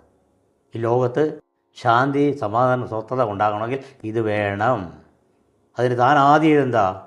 തൻ്റെ സന്താനങ്ങളായ മനുഷ്യകുലങ്ങളുടെ നിലനിൽപ്പിന് വേണ്ടി ഈ കാണപ്പെടുന്ന സർവ്വ ചരാചരങ്ങളെ സൃഷ്ടിച്ച് നിലനിർത്തി. അതിനുശേഷമാണ് നമുക്ക് ജന്മം തന്നെ. അവ എല്ലാവർക്കും അധികാരപ്പെട്ടതാണ് ഈശ്വരൻ്റെ സൃഷ്ടികളായി വസ്തുവകകളെല്ലാം. ആണോ? കുറേ എണ്ണം കൈവശപ്പെടുത്തിക്കൊണ്ട് നോക്കുമോ? ഉണ്ടോ? അതുകൊണ്ടല്ലേ ഈ അനീതി അക്രമം ഉണ്ടാകുന്നത്. അതാ ആ ഏകത്വം എന്നുള്ള ബോധത്തിലെത്തിച്ചേർന്നാൽ സുഖാസുഖം.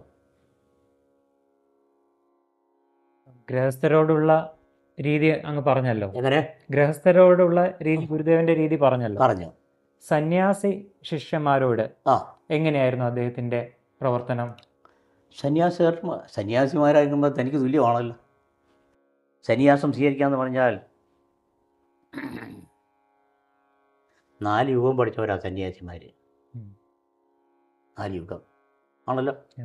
വേറൊരു യുഗം ഉണ്ടോ? ഇല്ല. അപ്പം 4 യുഗം പഠിച്ച വ്യക്തി സർവജ്ഞാനിയാണ്. അത് ഈശ്വരന് തുല്യമാണ്. അവൻ പ്രത്യേക ഒരു കാഴ്ചപ്പാട് കാണുമല്ലോ.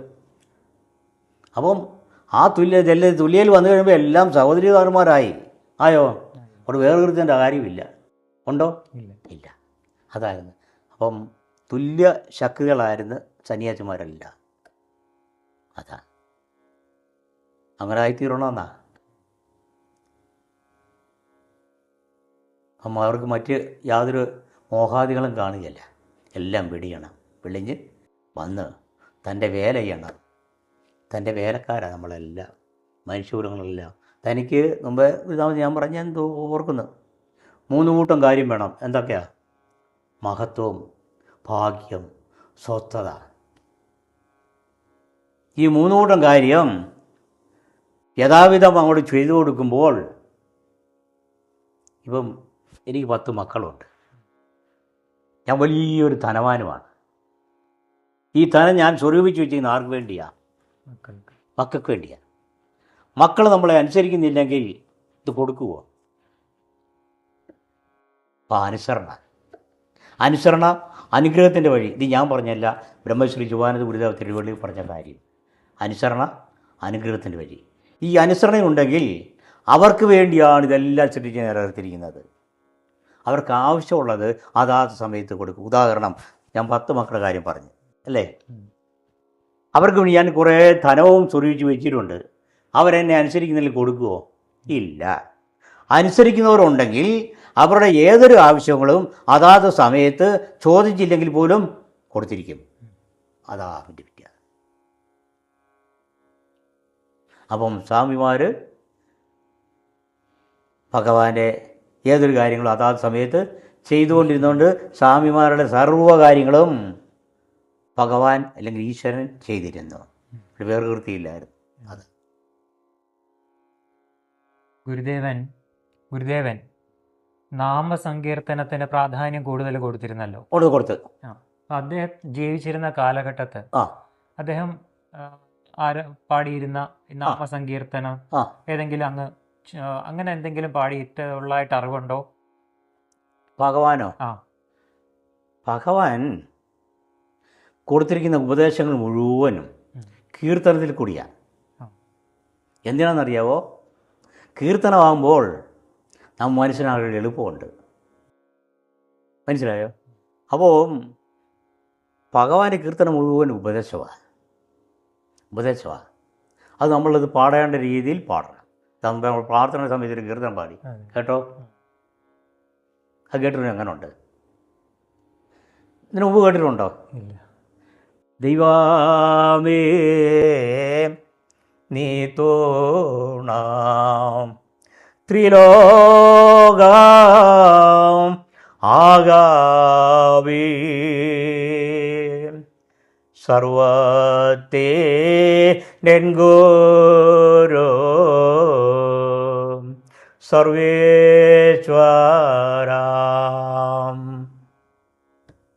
അത് പാടിയാൽ നമുക്ക് മാനസികമായിട്ട് തന്നെ ഒരു ഉന്മേഷം ഉണ്ടാകുമോ? പാടേണ്ട രീതി പാടണം. അതാ ഇനി ആ കീർത്തനം നമ്മുടെ പാടാം. എങ്ങനെയാണെന്നറിയാമോ? ഭജന രീതിയിൽ, സിനിമാ പാട്ട് രീതിയിലൊക്കെ നമുക്ക് പാടാം. പക്ഷെ അത്രയും ഒരു മാനസികമായിട്ടുള്ള ഉന്മേഷം കിട്ടത്തില്ല. അതാ ഭഗവാന്റെ കീർത്തനം മുഴുവൻ ഉപദേശങ്ങൾ. അത് മനസ്സിലാക്കാൻ വേണ്ടി അങ്ങനെ ചെയ്തത്.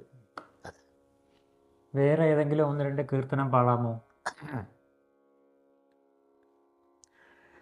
ദൈവത്തിൻ്റെ കൃപ ആത്മാക്കളിലെന്നും ചൊരിയുമാറാകണമേ. ദൈവത്തിൻ്റെ കൃപ ആത്മാക്കളിലെന്നും ചൊരിയുമാറാകണമേ. ജീവിതത്തിലെൻ്റെ നിത്യസമ്പാത്തായ ഈശ്വര കാരുണ്യം താൻ. ജീവിതത്തിലെൻ്റെ നിത്യസമ്പാത്തായ ഈശ്വര കാരുണ്യം താൻ. മതിയോ? ബാക്കി വേണോ? പാടാം ഏ പാടാം. ദൈവമേ, ഞാൻ എൻ്റെ ജീവിതമെപ്പോഴും അങ്ങേയ്ക്കായി കാഴ്ച വയ്പ്പാൻ. ദൈവമേ, ഞാൻ എൻ്റെ ജീവിതമെപ്പോഴും അങ്ങേയ്ക്കായി കാഴ്ച വയ്പ്പാൻ. ജീവിത ശുദ്ധിയും സൽഫലങ്ങളുമായി വർദ്ധിപ്പിച്ചിടണമേ.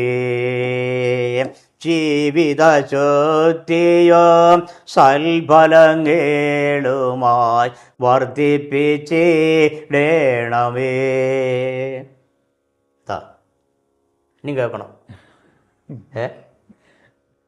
ശുഭാനന്ദ ഗുരുദേവൻ്റെ സമാധിയെക്കുറിച്ച് അറിയാൻ താല്പര്യമുണ്ട്.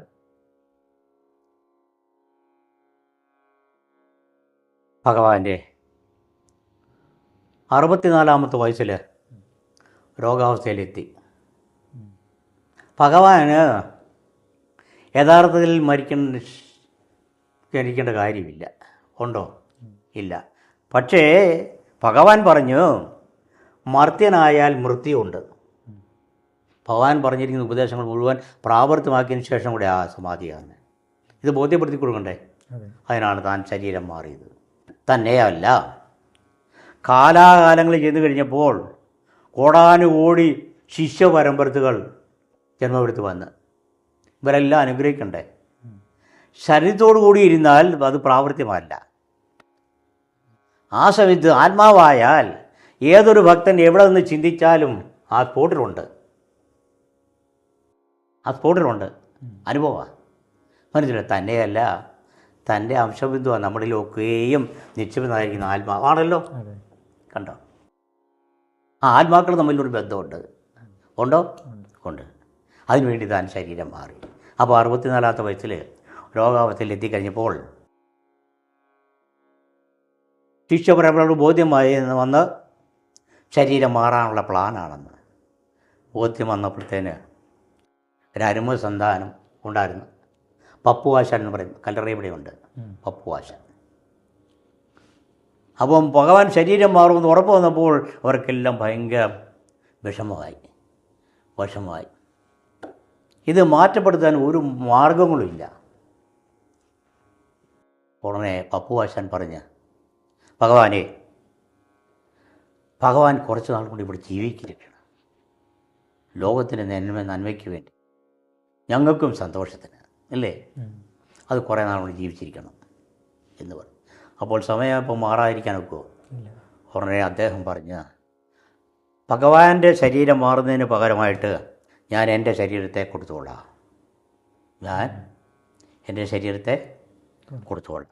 അങ്ങനെ പപ്പുവാശാൻ പിന്നെ 1-2 വർഷം വരെ ഇരുന്നുകൊണ്ട് മരണപ്പെട്ടു പോയി. മരണപ്പെട്ടെങ്കിലും ഭഗവാൻ ശരീരം മാറാതിരിക്കാൻ ഒക്കത്തില്ല. മനസ്സിലായി? അതുകൊണ്ടാണ് ഇത്രയും ജനങ്ങളെ ഇപ്പോഴും സംരക്ഷിച്ചുകൊണ്ടിരിക്കുന്നത്. തൻ്റെ സന്താനങ്ങൾ എവിടെ നിന്ന് വിളിച്ചാലും ആ സ്പോട്ടിലുണ്ട്. മനസ്സിലായി? അങ്ങനെ ജനങ്ങളെ എല്ലാം അനുഗ്രഹിച്ചുകൊണ്ടിരിക്കുക ഇപ്പോഴും. എന്നിട്ട് 64-ാമത്തെ വയസ്സിൽ 69-ാമത്തെ വയസ്സിൽ അപ്പം ശിഷ്യന്മാർ സമ്മതിക്കലെന്നറിയാം. അതിനൊറ്റ അടവങ്ങ് പ്രയോഗിച്ചു. മെഡിക്കൽ കോളേജ് ചികിത്സാർത്ഥം പോകുകയാണെന്ന് പറയാൻ ഒറ്റ പോകാൻ പോയി. സ്വാമിമാരെല്ലാം ഓരോ ആവശ്യങ്ങൾക്കും അങ്ങോട്ടും ഇങ്ങോട്ടൊക്കെ പറഞ്ഞ് വിട്ടേച്ച് ഒറ്റ പോക്ക് പോയി. ആ പോക്ക് തിരുവനന്തപുരം മെഡിക്കൽ കോളേജ് കിടന്നാണ് മരണപ്പെടുന്നത്.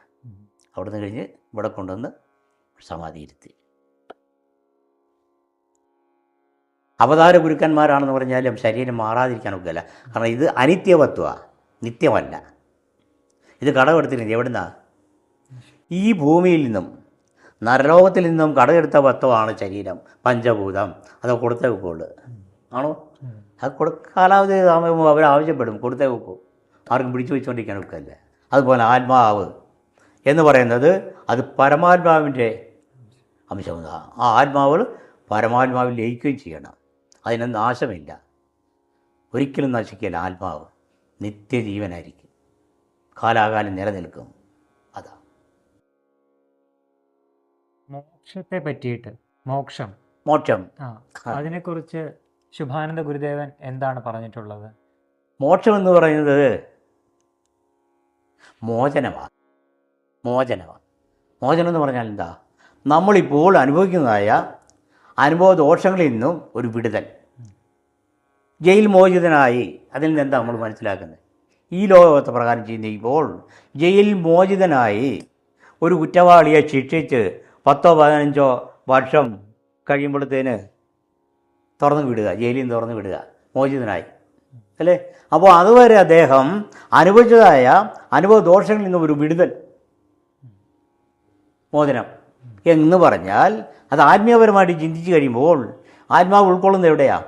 നമ്മുടെ ശരീരത്തിലാണ് അല്ലേ?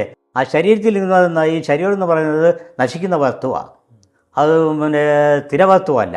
അപ്പം ഈ ശരീരത്തിനാണ് മോഹങ്ങളൊക്കെ ഉണ്ടാകുന്നത്. മുമ്പേ പറഞ്ഞ് മോഹങ്ങളൊക്കെ ഉണ്ടെങ്കിൽ ശരീരം ഉണ്ടെങ്കിലേ മോഹമുണ്ടോ? ശരീരമില്ലേ മോഹിക്കുമോ?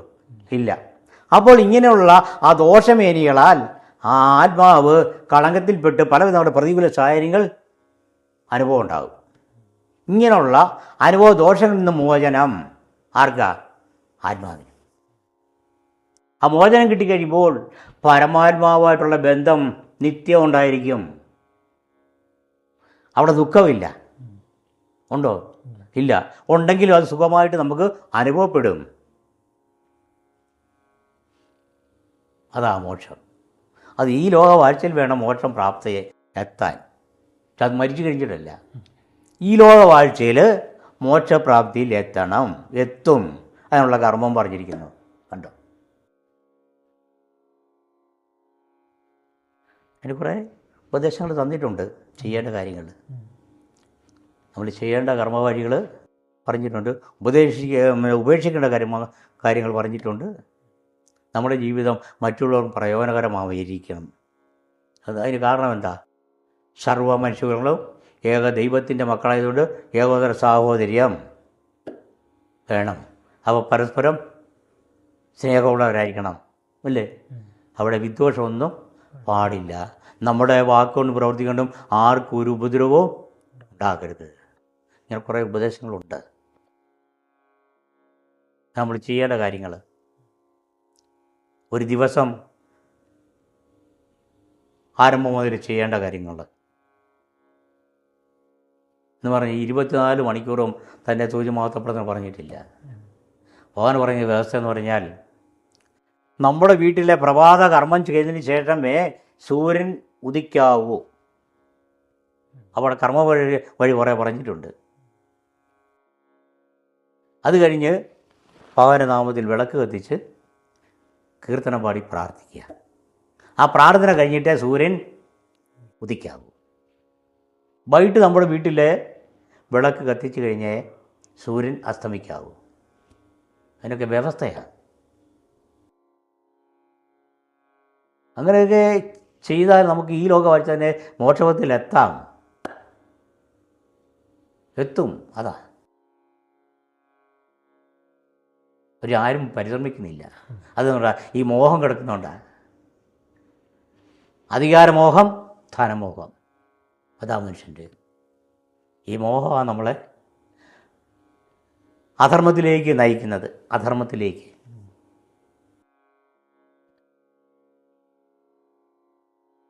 ഒരു കണക്കിന് ഇതിൻ്റെ മോഹത്തിൻ്റെ ഒന്നും ആവശ്യമില്ല. കാരണം നമുക്ക് വേണ്ടി ഇതെല്ലാം സൃഷ്ടിച്ച് നിലനിർത്തിയിട്ടുണ്ട്. അപ്പോൾ നമ്മൾ ആ സൃഷ്ടാവിൻ്റെ കാര്യങ്ങൾ ചെയ്യാത്തതുകൊണ്ടാണ് നമുക്കിത് സമയത്ത് കിട്ടാത്തത്. ഇത്തരം ചോദ്യം എന്നോട് ഞാൻ ഒന്നിനും ചോദിക്കണ്ടേ? വേണം. കരുത്തമാക്കിയിട്ടുണ്ടോ?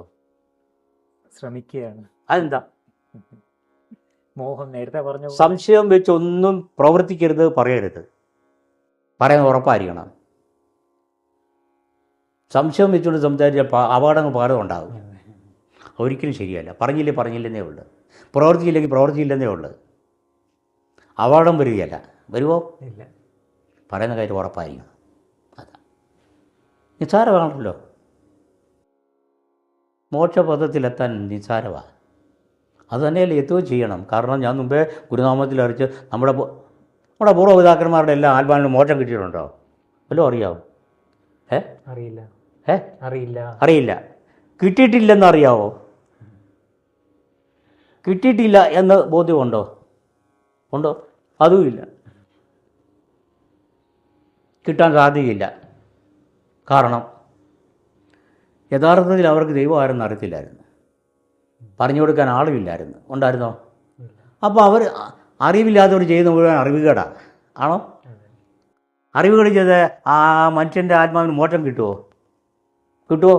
അപ്പോൾ കിട്ടിയിട്ടില്ലെന്നത് ഉറപ്പാ. അവർക്ക് മോക്ഷം നമ്മളിൽ കൂടി വേണം കിട്ടാൻ. അതിനാൽ നമുക്ക് മുമ്പേ ഗുരുനാമത്തിൽ അറിയിച്ച് നമുക്ക് ജന്മം തന്നതിൻ്റെ ഉദ്ദേശ ലക്ഷ്യം നമ്മുടെ പൂർവ്വപിതാക്കന്മാരായിട്ട് കോടാനുകൂടി ആത്മാക്കൾ മോക്ഷത്തിൽ അലയുന്നുണ്ട്. ആത്മാക്കൾ മോക്ഷത്തിന് പ്രാപ്തരല്ലാത്തതുകൊണ്ട് അവർക്ക് പകരമായിട്ട് നമുക്ക് ജന്മം തന്നു. അപ്പോൾ നമുക്ക് ജന്മം തന്നതിൻ്റെ ഉദ്ദേശ ലക്ഷ്യം എന്താ? നമ്മുടെ പൂർവ്വപിതാക്കന്മാരുടെ ആത്മാക്കളെ വീണ്ടെടുത്ത് രക്ഷിക്കണം. അതിനു വേണ്ടിയാണ്. മനസ്സിലായോ? അതാ. മാത്രമല്ല മുമ്പേ ഗുരുനാമത്തിൽ അറിയിച്ച് ഇനി ഒരു യുഗമില്ല. അതുകൊണ്ടൊരു അവതാര ഗുരുവിൻ്റെ ആവശ്യമില്ല. അതുകൊണ്ട് നമ്മുടെ കർമ്മത്തിലൂടെ വേണം ഇനി ജനിച്ച് ജീവിച്ച് വരുവാനുള്ള സന്താനയുടെ ആത്മാക്കൾക്ക് മോക്ഷം. മഹാഭാഗ്യവാന്മാരാണ്. കലിയുഗത്തിൽ ജനിച്ച നമ്മൾ മഹാഭാഗ്യവാന്മാരാണ്. കാരണം നമ്മുടെ പൂർവ്വപിതാക്കന്മാരുടെ ആത്മാക്കൾക്ക് നമ്മുടെ കർമ്മത്തിൽ കൂടി മോക്ഷം കിട്ടുന്നു. അതിൽ കൂടി നമുക്ക് കിട്ടുന്നു. ഇനി ജനിച്ച് ജീവിച്ച് വരുവാനുള്ള സന്താനയുടെ ആത്മാവ് മോക്ഷവും നമ്മുടെ കർമ്മത്തിൽ കൂടിയാണ്. അതാ ഭാഗ്യവാന്മാരാണോ?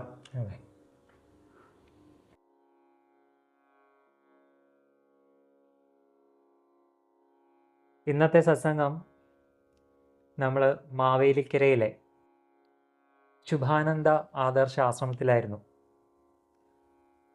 തുടക്കത്തിൽ നമ്മൾ കർമ്മകർത്താവായിട്ടുള്ള ഈ സംഘത്തിലെ ആത്മബോധ സംഘത്തിലെ കർമ്മകർത്താവായിട്ടുള്ള സ്വാമി സൂക്ഷ്മാനന്ദജിയുമായിട്ട് സത്സംഗം ചെയ്തായിരുന്നു. ഇപ്പോൾ ആശ്രമ മഠാധിപതിയും ശുഭാനന്ദ ഗുരുദേവൻ്റെ 7ാമത്തെ പ്രതിപുരുഷനായിട്ടുള്ള ബ്രഹ്മശ്രീ ജ്ഞാനാനന്ദ തൃപ്പാദങ്ങളുമായിട്ട് നമ്മൾ സത്സംഗം ചെയ്തു.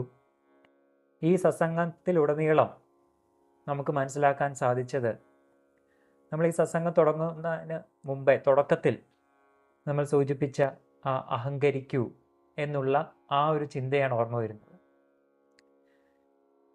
നമ്മളിലെ ഗുരുവിൻ്റെ ആ കാരുണ്യം, നമുക്ക് ലഭിച്ച ആ ഗുരുവിൻ്റെ കാരുണ്യത്താൽ നമ്മൾ മുന്നോട്ട് സഞ്ചരിക്കുമ്പോൾ നമ്മളിലെ ആ ആത്മബോധം നുകരുവാൻ നമുക്ക് സാധിക്കും. ആത്മബോധം നുകർന്ന് ആ ആത്മരതിയുടെ ഓരോ പടവുകൾ ആ സാധകൻ മുന്നോട്ട് സഞ്ചരിക്കുമ്പോൾ അവനും ഗുരുവും ഒന്നാണ് എന്നുള്ള ബോധത്താലാണ് സഞ്ചരിക്കുന്നത്. അഹമില്ലാത്തൊരു സഞ്ചാരമാണ്. അഹത്തിന് അവിടെ പ്രവർത്തിക്കാൻ ഒരു അവസരവും ലഭിക്കുന്നില്ല. അഹത്തിന് ആ ഒരു പടവുകളിലേക്ക് കയറാൻ സാധിക്കുകയില്ല. അങ്ങനെയുള്ള 2 മഹാത്മാക്കളെയാണ്, ആ ആത്മബോധത്തിൽ ജീവിക്കുന്ന 2 മഹാത്മാക്കളെയാണ് ഇന്ന് നമുക്ക് സത്സംഗത്തിൽ ലഭിച്ചത്. കൂടാതെ ഈ ശുഭാനന്ദ ആദർശ ആശ്രമത്തിലെ യാമപൂജയിലും നമുക്ക് പങ്കെടുക്കാൻ സാധിച്ചു. അതൊരു മഹാപുണ്യമായിട്ട് നമ്മൾ കരുതുകയാണ്. എന്തായാലും നമുക്ക് ഈ 2 മഹാത്മാക്കളെ ഇന്ന് സത്സംഗത്തിൽ ലഭിച്ചത് നമ്മുടെ പുണ്യമായിട്ട് കരുതുന്നു. അവരുടെ പാദങ്ങളിൽ, സ്വാമികളുടെ പാദങ്ങളിൽ പൂർണ്ണ സമർപ്പണത്തോടുകൂടി സമർപ്പണം ചെയ്യുകയാണ്. സ്വാമിജി, നമ്മൾ സാധകരോട്, മീറ്റ് മീ മെഡിറ്റേഷൻ ചാനലിലെ സാധകരോട് അങ്ങേക്കൊരു സന്ദേശം എന്താണ് നൽകാനുള്ളത്? ഭഗവാൻ പറഞ്ഞിരിക്കുന്നതനുസരിച്ച് ആനന്ദമാകേണം ലോകമെങ്ങോ, ആനന്ദമാകേണം ലോകമെങ്ങോ, ആനന്ദരൂപൻ്റെ സൗരഭ്യത്താൽ, ആനന്ദരൂപൻ്റെ സൗരഭ്യത്താൽ. അതായത് ഈ ലോകം ഇപ്പം ദുഃഖദുരിതത്താൽ നിറഞ്ഞു നിൽക്കുകയാണ്. അനീതി അക്രമവും ചെയ്ത് ശാന്തിയില്ലാതെ, സമാധാനമില്ലാതെ, സ്വസ്ഥതയില്ലാതെ നീങ്ങിക്കൊണ്ടിരിക്കുന്ന അവസരമാണ്. ഇതിനൊക്കെ മറിച്ച് ഒരാനന്ദം അനുഭവിക്കണം സർവ്വ മനുഷ്യകുലങ്ങളും. ഈശ്വരൻ എന്ന് പറയുന്നത് ആനന്ദരൂപന, ആനന്ദ സ്വരൂപന, ആനന്ദിക്കാൻ വേണ്ടി വന്ന അതിനാ മനുഷ്യകുലങ്ങളെ സൃഷ്ടിച്ചതും ആ മനുഷ്യകുലങ്ങൾ തനിക്കിപ്പോഴും ദുഃഖമാണ് അനുഭവപ്പെട്ടുകൊണ്ടിരിക്കുന്നത്. എന്തുകൊണ്ട്? മനുഷ്യൻ ഇന്ന് അനീതി അക്രമം നിമിത്തം അതിന് മാറ്റം വരുത്തിക്കൊണ്ട് സർവ്വ മനുഷ്യകുലങ്ങളും ആ മുമ്പേ പറഞ്ഞ രീതിയിലുള്ള ഏകത്വത്തിൽ ചെന്നുകൊണ്ട് സർവ്വ മനുഷ്യകുലങ്ങളോടും തനിക്ക് തൻ്റെ സൃഷ്ടി ഉദ്ദേശമായ മഹത്വവും ഭാഗ്യവും സ്വസ്ഥത ലഭിക്കണം. അങ്ങനെ ലഭിച്ചു കഴിയുമ്പോൾ ആനന്ദമാകും ഈ ലോകം. അവിടെ ജാതിയില്ല, മതമില്ല, വർണ്ണവ്യത്യാസങ്ങളൊന്നുമില്ല, ധനവാനില്ല, ദരിദ്രനില്ല, എല്ലാം തുല്യരായി. ഈ അവസ്ഥയിൽ എത്തിച്ചേരണമെന്ന് ഞാൻ പറഞ്ഞതല്ല, ഗുരുദേവ തിരുവടികൾ അറിയിച്ചിരിക്കുന്ന ആ അറിവ് ഞാൻ ഏവരുടെയും സമക്ഷത്തിൽ സമർപ്പിക്കുന്നു. നന്ദി, നമസ്കാരം.